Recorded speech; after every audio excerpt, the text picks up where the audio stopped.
எந்த உணவுகள் அதிகமானால் எந்த நோய் தோன்றும்?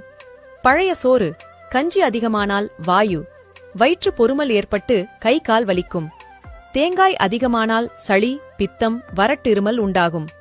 உப்பு அதிகமானால் எலும்பு உருக்கும், உயிர் விந்தை குறைக்கும். மிளகாய் அதிகமானால் வெப்பமுண்டாகும், சளி அதிகரிக்கும், விந்து கெடும். எலுமிச்சை அதிகமானால் பாண்டு நோய், இதயம் ஆகியவை பாதிக்கும். எள்ளு அதிகமானால் பித்தம், செரியாமை உண்டாகும். காப்பி அதிகமானால் கை நடுங்கும், பித்தம் அதிகமாகும், கண்ணெறியும், நெஞ்சு உலரும், ஆண்மை கெடும். டீ அதிகமானால் உடல் நடுங்கும், கை கால் வீக்கமாகும், காய்ச்சல், பசியின்மை, விந்து அழியும். வெங்காயம் அதிகமானால் தலைவலிக்கும், அறிவழிக்கும், சளி பெருகும்.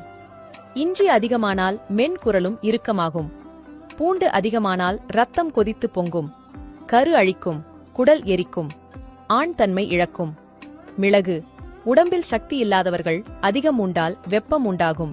பாதாம் பருப்பு அதிகமானால் வாய் சுவை மாறும், பித்தம் அதிகமாகும், வயிறு மந்தமாகும்.